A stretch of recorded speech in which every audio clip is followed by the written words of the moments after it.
While it feels like virtual reality that doesn't suck has finally arrived for gamers and early adopters, VR has been gestating in the labs of academia and research institutions, well, for decades.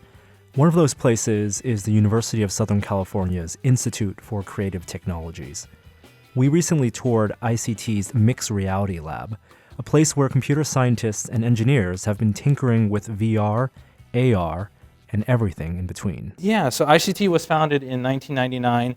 It was basically the Army wanting to get some input from academia and Hollywood on how to do training and simulation in a much better way. So they looked at Hollywood and Los Angeles, and probably looked at a bunch of the different colleges around here and said, hey, USC has a really good engineering department, and they also have a really good film school. So maybe that's where we should put something together. Right, and then the Mixed Reality Lab itself, was there at the beginning? I think maybe a few years into it, but pretty early on. We've been pushing more towards research, but we still have a very strong ethic of build things to understand them.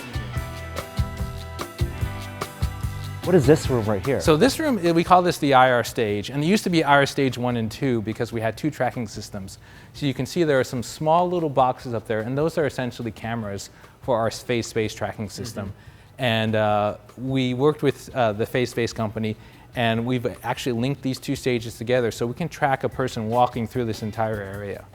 Even though we have a really large tracking space, eventually you're going to hit one of the walls. Yeah. So folks like the Army and the military, and even for gaming, right? You want to really experience a huge area. It's the problem with locomotion. Yeah, exactly. So maybe you want to experience an entire city, or walk across a meadow that's 100 yards across. Like we can simulate part of that, but not all of it. So the last couple of years we've been working on the topic of redirected walking. So what are ways to trick people into thinking that they're walking in a straight line or experiencing a really large space inside some finite space? One thing that struck me at the Mixed Reality Lab was the prevalence of familiar consumer VR hardware. Hiding under custom-built sensors, optics, and electronics were familiar devices like the Oculus development kit. I see things like this is the Oculus headset, but heavily modified. Yeah, heavily modified. What are some of the modifications? It look like 3D printed parts with this. So we have a 3D printed, basically antlers to put the face-based markers on it, the optical tracking markers. And that gives you a rigid body that's a little bit larger so the cameras can really determine the orientation of your head accurately and position. And then we also combine that with the IMUs that are on board. And then we have the Leap Motion. Yeah, Leap Motion right here, and that allows you to put your hands in front and see your hands in front of you and reach out and touch things. This is one of the original headsets, or it's an older headset. Older headset, and it's really an example of the kind of research and hardware you guys are prototyping before this current resurgence of VR. Yeah. So this is the Wide 5. It's a head-mounted display that was developed by Fake Space Labs, and it uses really interesting optics. They're called pancake optics, and basically there's a mirror in there and some lenses, and the light bounces back and forth, and it really spreads the light out in a very small, lightweight path. So you can see it's not very deep at all, but it gives you a 150-degree horizontal field of view, which is really was a real quantum leap forward. Most of the high-end head-mounted displays for years before this gave you about a 60-degree field of view. So 150 degrees, I mean, we're talking very big. It gives you a lot of peripheral vision, and this was really fascinating because it really helps you understand the space as you're walking around in it. And there are other types of things where, like, if you're moving around other people, we're really sensitive to people in our periphery, and we can sense if they're looking at us or not. And getting more of the periphery really changes the experience. There's an interesting feedback loop between academia and consumer hardware. The tinkering done here may influence what shows up in the marketplace, from which products then get brought back to the lab for further tinkering and research. As you know, we did the FOV to go, which was basically a cardboard viewer that you could wrap around a smartphone. And we did that in 2012 before Google came out with Google Cardboard in 2014. Since then, we've been looking at other ways of manufacturing. So we came up with a 3D printed version. So this is a 3D printed, we like to call this VR to go. We have a little demo here running that we got some data from JPL, from NASA JPL, and this is the Gale crater where the Curiosity lander landed. But this is something that we did a couple years ago to kind of give you a first-person view of what Mars is like. What's next for low-cost immersive viewers? Well, one of the things that I enjoy are these displays. And this is something that we call the inverse, and it's basically a lens assembly that you could see we 3D printed it. We put some lenses in there. It slides on the top here, and we think that there are some really interesting applications here for education. So you can see there's some text here and a 2D model of vancomycin, which is a antibiotic. And if we go to the next page in your textbook, you see a larger 2D model. But in the VR part of it, you can see there's a 3D model. And you can bring that up to your eyes. And we have some things on the 2D model that you can click on, and it will highlight subchains of that molecule that are very important. And there's also some navigation widgets on there as well. So you can actually put a thumb here, and you can actually turn the molecule. And then you can use your other thumb to drive forward. And that gives you the ability to really understand the model in 3D and then understand the model in 2D and link those together. Having that ability to map back and forth and really understand the structure of the molecule is really important for biochemistry, for medicine, for a number of different areas. And we think that this might be a really great tool for STEM education. Great, thank you. Yeah. And then the third last demo is out. Out here. Reese, so explain this demo to me. These look like virtual avatars. Yeah, so these were all captured in our Raspberry Pi capture cage. And avatars, the idea of avatars in VR, it's a challenging problem, right? We want to have an idea not only of our own presence, but the presence of other people. The social aspect is hugely important. In creating avatars, the idea behind this to find a way to create the realistic avatars in the quickest and cheapest way possible. And yeah, because you definitely have high-end pipelines that cost, hundreds of thousands of dollars and use very expensive equipment. But we're trying to bring that cost down and definitely the speed. So we use Raspberry Pis with cameras to quickly capture some image, use photogrammetry to reconstruct the 3D model, and then quickly auto-rig the model so that we can articulate it, apply some animations on it. What are you learning from this experiment? So there's definitely a balance between how much high-end fidelity do you want and how much is just enough. And we also found out that how you recognize other people is actually by the way they move. So like, for example, you can tell who someone is by the gait.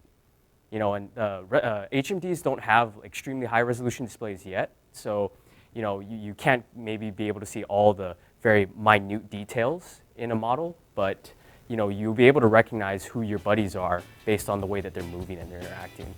Another area of research I found surprising in the Mixed Reality Lab was autonomous drones. But it makes sense. The positional tracking systems that enable room-scale VR also apply for tracking and controlling drone swarms. There's a bunch of projects that we support here at ICT looking at using drones for various purposes, scanning terrain and pulling that into a virtual environment or into a training environment for the military or for other folks. We're also thinking about how a team of drones can follow people as they're doing a training exercise. You could think of, maybe even like for sports, right? If you have a group of people doing some physical activity in the real world and having a bunch of drones that can fly over them and coordinate together so that they always have good coverage of everyone, and if batteries are running low on one drone, it can peel away and then another drone can come in and replace that. How much of what comes out of here actually becomes either a product or something that's used in businesses or the military, and how much of it is just the research work and the papers they put out? I mean, to me, all of that is transition. All of that really impacts people. So if I write a paper and somebody reads it and then they go design the product, or if there's a student that comes to the lab and they have a really interesting research experience and that shapes, how they think about things and how their processes. Those are ways that we're impacting the world. And of course, I think the biggest thing would be Palmer Luckey getting training in the lab, working on some prototypes of different displays, and going out there and really starting a company that has changed what industry thinks about VR. And that's amazing. That a few years ago, we weren't we treated VR as something that belongs in the research lab, and maybe it's something that people tried in the late 90s and it didn't really take off. But investing the time and the money and getting other people and other companies involved in it has really led to this reignition of virtual reality. Yeah, do you feel like there's a shortening between that distance between the work you do here in the research and the effects it has on consumer culture and just public awareness because of that enthusiasm? Yeah, definitely. I think that VR, there's a bunch of things to know about VR, and there's new ways of interacting with machines, and it's really important to have the culture ready for it, because you come up with some new amazing innovation and people don't understand how it fits in their lives, or they don't understand what it means or how it works, then they're not going to really accept it. So David, what's next for VR? Do you go back to looking at wide field of view and wireless tracking? And well, I mean, so we sort of pioneered some of that, and then companies are basically taking that baton and running with it.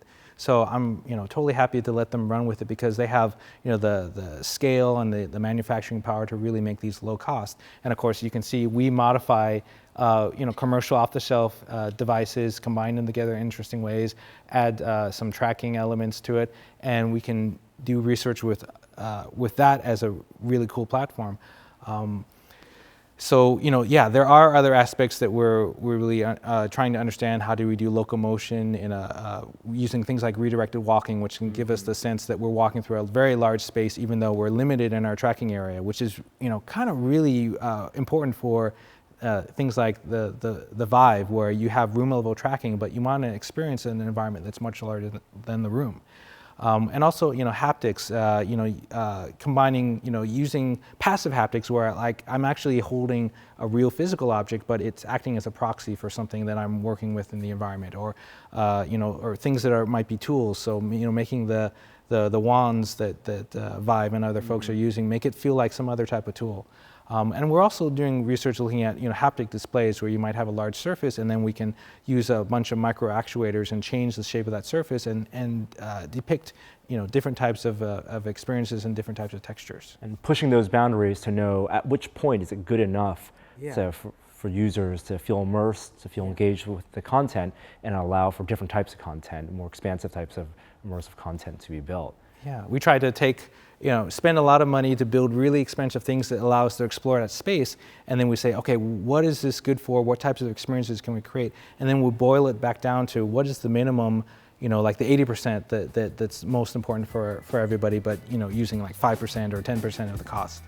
Maybe it's not surprising that VR research isn't just about making high-end gaming experiences, but touring the Mixed Reality Lab's demos made me more optimistic and excited about the potential of VR in all its forms. Whether that's with the low-cost tablet-based virtual reality displays for education or AI-driven digital avatars used in training, ICT's researchers are exploring the future of human-computer interaction. And for anyone who owns an Oculus Rift or Google Cardboard even, can attest that future is fast becoming the present.